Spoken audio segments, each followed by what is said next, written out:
Bom dia, Rafael. Bom dia, Edna, a Nath, Sueli. Bom dia.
Ela enviou aqui Ela tá escura a para mim. solicitação, eu aceitei.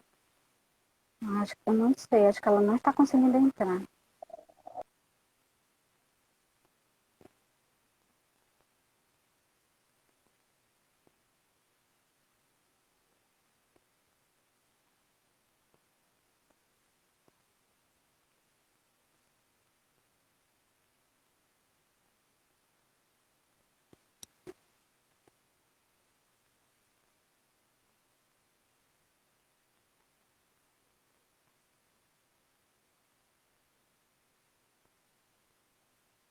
Ela saiu.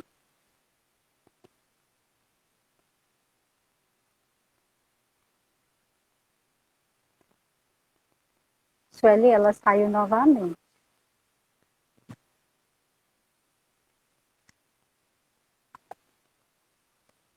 Sim.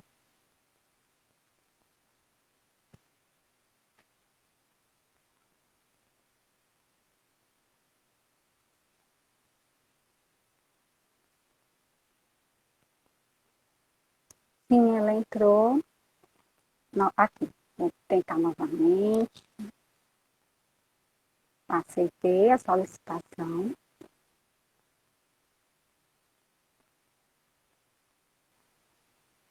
Pronto. Agora deu Agora certo. deu. Estou te Oxi, vendo. Muito tá tudo bem. Tá me ouvindo bem? ótimo. Tô, Me vendo ótimo. bem. Sim. Certo. Então, bom dia a todos. Vamos dar início à explanação do Evangelho nessa manhã de hoje. Eu quero agradecer inicialmente o convite da Sueli, que possibilitou esse nosso encontro nessa manhã de domingo, para falar desse tema que ele é sempre muito atual nas nossas vidas, principalmente no cenário que nós estamos vivendo hoje em dia. E hoje é o primeiro domingo do ano de 2022, então eu desejo um ano de muita paz, de muita luz para todos. E antes de iniciarmos a nossa explanação do capítulo 16, item 7, sobre o tema Provas da Riqueza e da Miséria, eu vou fazer a leitura de uma pequena mensagem, só para que a gente possa se harmonizar. Evitando a tentação. Vigiar não quer dizer apenas guardar. Significa também precaver-se e cuidar. E quem diz cuidar, afirma igualmente trabalhar e defender. Ora, a seu turno, não exprime somente adorar e aquietar-se, mas, acima de tudo, comungar com o poder divino, que é crescimento incessante para a luz, e com o divino amor, que é serviço infatigável no bem. O tesouro escondido transforma-se em cadeia de usura. A água estagnada cria larvas de insetos patogênicos. Não te admitas na atitude de vigilância e oração, fugindo à luta com que a terra te desafia. Inteligência parada e mãos paradas impõem paralisia ao coração, que da inércia cai na cegueira. Vibra com a vida que estua, sublime ao redor de ti e trabalha infatigavelmente. Reformador, janeiro 1956, página 4. Então, com essa mensagem que Jesus nos chama a vigiar e a orar, vamos nesse momento, quem assim desejar, fechar os olhos, acalmar a nossa mente, o nosso coração. Vamos imaginar a imagem do nosso irmão maior e misericordioso, Jesus Cristo, que está nesse ano chamando a cada um de nós para regenerar a si mesmo e construir um mundo melhor, construir um mundo de regeneração. Muito obrigada, Jesus, por esse momento, por essa reunião e nos acompanhe hoje sempre. Que assim seja, graças a Deus. Então agora, harmonizados, vamos dar início à explanação do Evangelho de hoje, com o tema Provas da Riqueza e da Miséria. Algumas pessoas, quando elas ouvem falar de riqueza, ou quando elas ouvem falar de miséria, elas têm uma certa dificuldade em entender aquele conceito do que vem a ser pobre de espírito. Eu decidi, pensando em como começar essa nossa live de hoje, eu decidi começar por esse conceito. Por quê? Porque algumas pessoas, elas pensam que ser humilde, ser pobre de espírito, são aquelas que não possuem bens materiais. Então, se eu não possuo um poder aquisitivo determinado, eu sou humilde. Ou então elas imaginam que ser pobre de espírito, que ser humilde, são aquelas pessoas que se desfazem de toda a riqueza que têm e doam essa riqueza para os pobres. Então as pessoas, elas confundem muito esse conceito do que é ser humilde, né? Então, elas se esquecem daquela frase que o apóstolo Paulo nos falou lá em 1 Coríntios, capítulo 13, versículo 3, quando ele nos disse assim: e ainda que distribuísse toda a minha fortuna para sustento dos pobres, e ainda que entregasse o meu corpo para ser queimado, e não tivesse amor, nada disso me aproveitaria. Então, se eu estou vivendo nessa vida a prova da miséria, isso não significa que eu seja humilde, que eu seja pobre de espírito. E mesmo que nessa vida eu esteja vivendo a prova da riqueza e eu decida doar tudo que eu tenho e viver na rua, isso também não significa que eu seja pobre de espírito. Por quê? Porque Paulo está nos ensinando que o humilde de verdade de coração é aquele que tudo que faz, ele faz com amor, com dedicação. Então, eu achei interessante a gente começar analisando esse conceito de o que é ser humilde em relação a ter dinheiro ou não ter dinheiro, estar vivendo a prova da riqueza ou a prova da miséria nessa vida. Então, algumas pessoas, elas se questionam muito, mas a riqueza é uma prova? A riqueza, ela não é uma bênção? A pessoa que é rica é abençoada. Algumas pessoas, elas pensam assim. E outras, elas pensam assim: a miséria, ela não é um castigo de Deus? Quem é pobre não está sendo castigado por Deus? Não. O Evangelho, segundo o Espiritismo, no capítulo 16, item 7, está nos explicando que a riqueza e a pobreza são duas provas. E enquanto espíritos imortais, ou nós já vivemos a prova da riqueza ou da pobreza, ou estamos vivendo nessa vida, ou vamos viver na próxima. Então, são experiências que nós precisamos viver para evoluir. Então, se eu sou rica, não significa que eu seja abençoada, especial, que Deus me escolheu porque eu sou uma pessoa especial. Não, é uma prova. E se hoje eu estou vivendo a prova da miséria, não significa que eu estou sendo castigada, porque às vezes as pessoas veem uma pessoa vivendo a prova de morar na rua, nessa encarnação, e algumas pessoas questionam, deve ter sido uma pessoa horrorosa na vida passada. Foi mal que só. Nós não sabemos. São provas que todos nós precisamos viver para evoluir. Então não nos cabe julgar aquele que hoje está vivendo a prova da riqueza e também não nos cabe julgar aquele que está vivendo a prova da miséria, porque nós não sabemos o peso que cada um carrega das suas existências passadas e dessa existência também, né? Então, algumas pessoas, elas colocam, e eu também, às vezes, eu costumo brincar, eu até me coloco nesse grupo, às vezes eu brinco assim, próxima vida eu só venho se eu for passar pela prova da riqueza. Às vezes eu faço essa brincadeira, né? Quero viver esta prova, já está no tempo. Mas o que nós precisamos lembrar é que Deus, ele é infinitamente amoroso, ele é infinitamente bondoso, infinitamente justo, caridoso.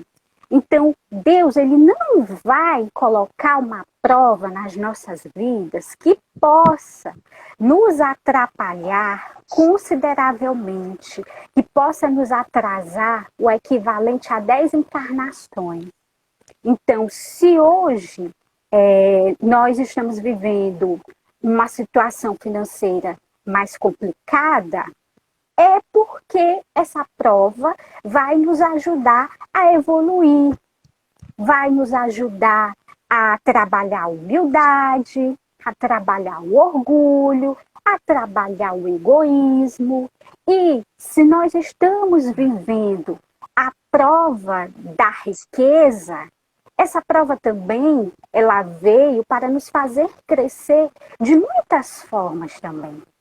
Então, Deus sabe a prova que cada um precisa viver nas suas encarnações, porque Ele sabe quem nós fomos nas vidas passadas, Ele sabe as relações que nós tivemos com o dinheiro na vida passada. Então, hoje nós estamos no lugar certo, vivendo a prova certa, né? Então, ninguém está sendo castigado, ninguém está passando por dificuldades financeiras injustamente, porque nós já aprendemos com a doutrina espírita que não existe injustiça, existem experiências. Se isso aqui for me ajudar a crescer enquanto espírito, eu vou vivenciar essa experiência. Senão, Deus não permite nem que chegue perto de mim, porque Ele não quer que eu me atrase mais do que já estou atrasada, né? Então, ele não permite que algo que vai me atrasar chegue até mim.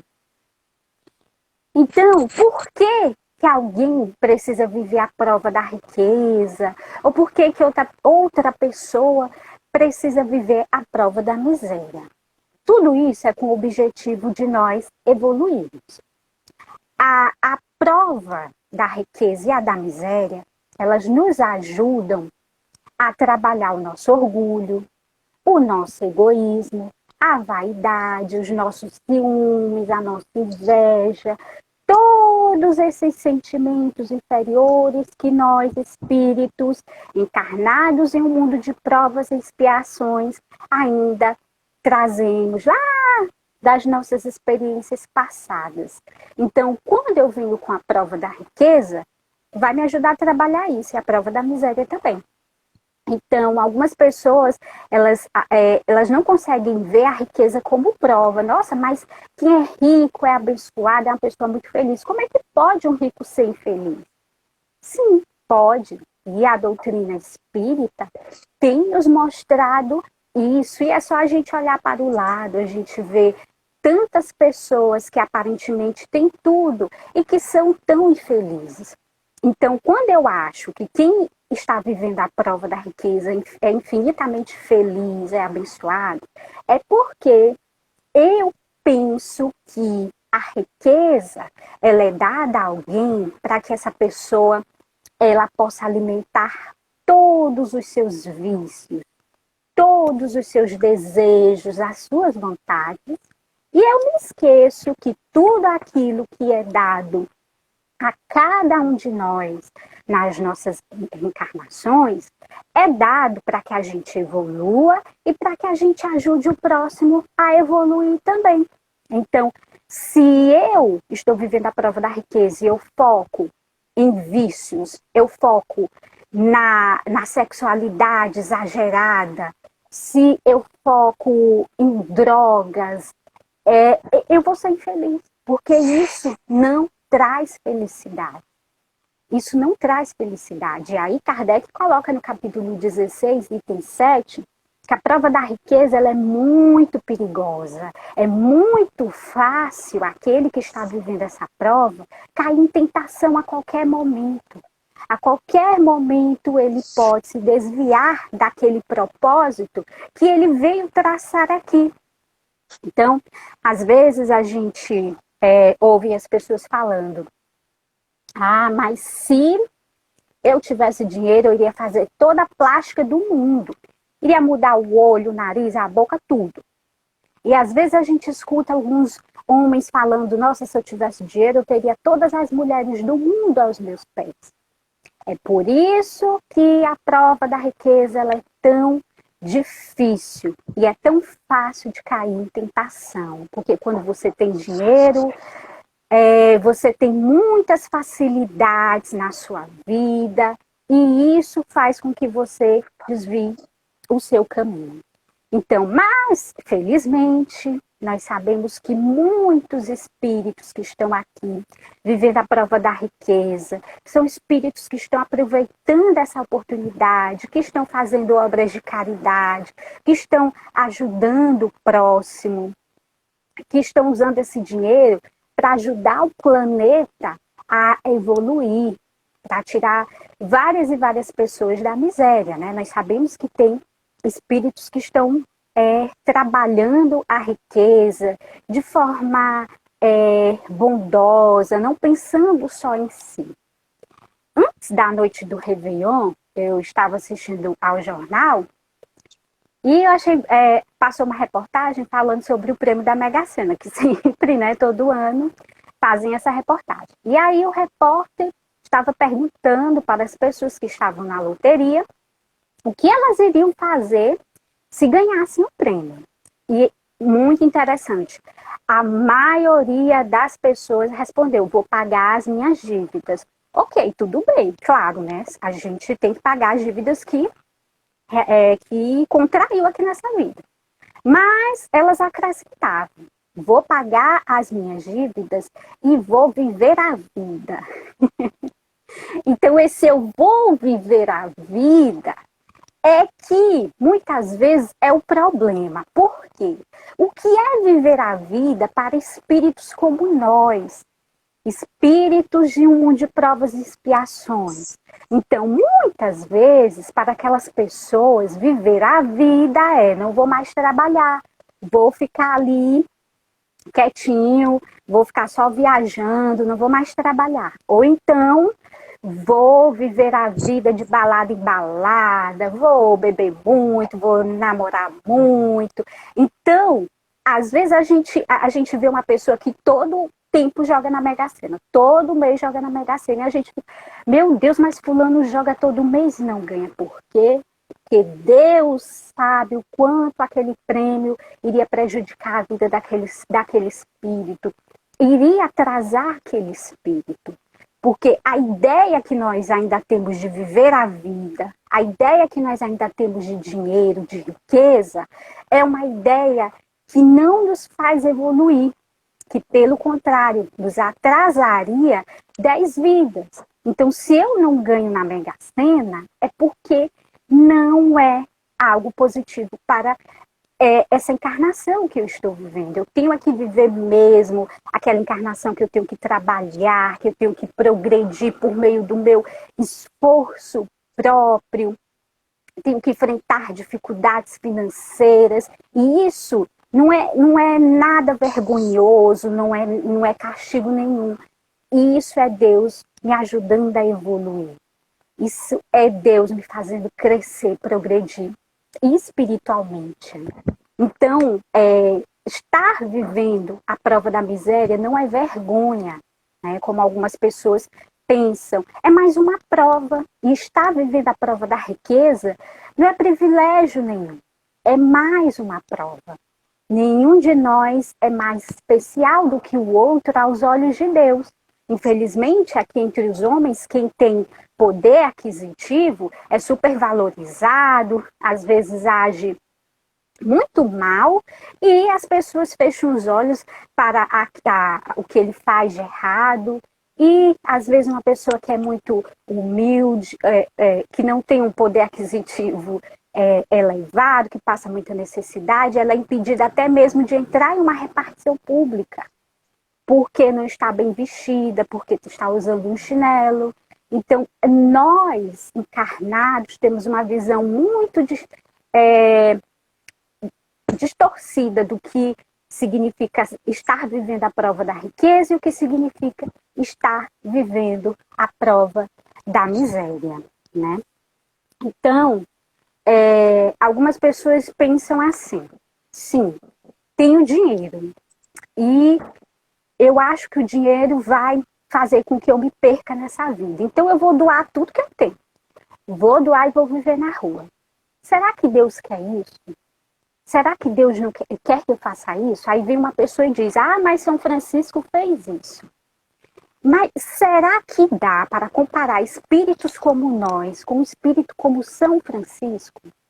São Francisco, ele se libertou de todos os bens materiais e foi trabalhar a sua evolução espiritual. Mas será que espíritos como nós, se nós doarmos tudo que nós temos, nós vamos conseguir evoluir espiritualmente como São Francisco? Ou será que, sabendo disso, que nós não temos essa capacidade, Deus nos deu a oportunidade de trabalhar, Deus nos deu a oportunidade de ter uma casa, de ter uma família, porque Ele sabe que muitos de nós, diferentemente de São Francisco, que era elevado, se nós formos viver a prova de morar na rua, nós vamos nos perder no mundo das drogas, no mundo da prostituição. Então, o que Deus quer de nós? Simplesmente que cada um compartilhe aquilo que tem, que pratique a caridade moral. Quando eu não tenho condições nenhuma de ajudar materialmente, olha que Deus maravilhoso, Ele me deu a oportunidade de praticar caridade moral. E quando eu tenho riquezas materiais, eu posso praticar a caridade moral e a material. Então é isso que Ele quer que a gente faça. Pratique a caridade com aquilo que você tem. Você pegar tudo que é seu, doar e viver na rua, isso vai te atrapalhar, porque você não é um espírito elevado. Então as pessoas às vezes distorcem muito a história de São Francisco e a facilidade com que São Francisco teve de se libertar da matéria, porque ele era um espírito elevado, mas nós, não sei vocês, tiro por mim, né? Eu ainda não estou nesse nível de São Francisco, então é um espírito que ainda precisa trabalhar, lutar para ter bens materiais. Por quê? Porque está num nível que ainda precisa desses bens para evoluir. Ter bens materiais não é vergonha nenhuma, não significa que você é orgulhoso. Ou não ter bens materiais também não é vergonha nenhuma, não significa que você não é um espírito elevado. No livro O Céu e o Inferno, de Allan Kardec, né, uma das obras básicas de Allan Kardec, tem uma história que eu acho muito interessante, que faz a gente pensar sobre esse tema, prova da riqueza e prova da miséria. que é a história do mendigo Max. Max, o mendigo, né? O título. Não sei se vocês estão lembrando, e quem não leu, leia depois, é muito interessante, porque eu vou contar aqui sem a profundidade do que está lá no livro, né? Então, Max, o mendigo, no ano de 1850, lá na vila da Baviera, em uma vila da Baviera, ele veio a desencarnar. Esse mendigo, ele vivia nas ruas e ele dormia na estrebaria de um castelo. E a filha do dono desse castelo, ela era muito bondosa, então ela permitia que ele dormisse ali e ainda dava alimentos para o Max. Então o Max veio a desencarnar. E quando ele desencarnou, essa moça, ela ficou muito triste, rezava toda a noite a Deus, pedindo que Deus recebesse o Max, né? Porque ele sofreu tanto nessa vida por ser mendigo, até que durante o sono, ela teve a oportunidade de encontrar com o Max em espírito. E ele foi explicar a ela por que ele tinha sido mendigo nessa última reencarnação. Olha que interessante. Ele contou que antes de ser o mendigo Max, em uma existência passada, ele foi o dono daquele castelo no qual ele dormia na estrebaria. Ele tinha sido um homem muito rico, um homem de muitas posses. Então ele humilhava os outros, ele castigava os servos, ele se entregou aos vícios todos, à bebida, ao sexo. Então ele teve uma vida completamente viciosa quando ele foi o dono desse castelo.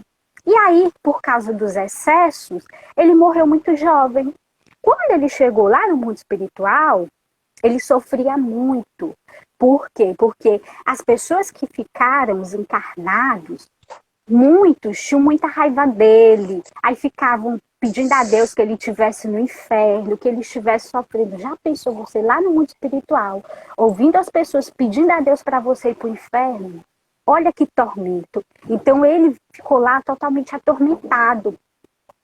E ele se arrependeu, sofreu muito no mundo espiritual e pediu a Deus que aquele tormento acabasse, que aquele tormento tivesse um fim, porque ele não suportava mais. Então ele foi resgatado e teve a oportunidade de reparar o mal que ele tinha feito quando ele foi aquele homem rico e poderoso. Então ele nasceu numa família muito pobre, os pais dele, agora como Max, os pais dele morreram muito cedo, ele perdeu os movimentos das pernas e aí por isso ficou paralítico e teve que pedir esmola até o final dos seus dias. Então, é muito interessante que nas ruas as pessoas o chamavam de um Conde Max, ele como mendigo, ele era chamado de Conde Max e ninguém sabia o porquê. Mas, depois de desencarnar, ele soube que ele foi realmente um conde antes de ser o mendigo Max.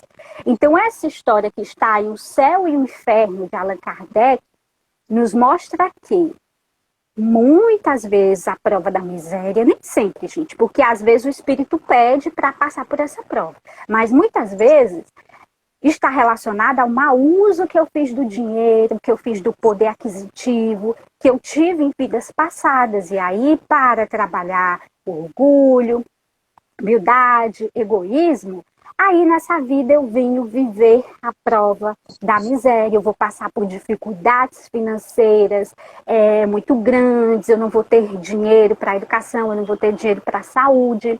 Então, isso para que eu me torne um espírito melhor. E é isso que o espírito, o Max, que foi mendigo, ele quis colocar, ele no sonho, ele falou para a jovem que o ajudava em vida: eu quero contar essa história para que ela sirva de exemplo para várias pessoas. Então, depois, vocês podem olhar no livro Céu e Inferno, melhor a história do Max, o mendigo, porque eu não contei com profundidade a história. E, então, Quando nessa vida nós percebemos que entre nós tem uma pessoa que perdeu o emprego durante a pandemia, uma pessoa que antes tinha um poder aquisitivo muito bom e que hoje não pode mais ter a vida que tinha antes porque perdeu o emprego. Quando nós assistimos aos jornais e observamos aquelas famílias perdendo tudo nas enchentes, qual deve ser a nossa postura?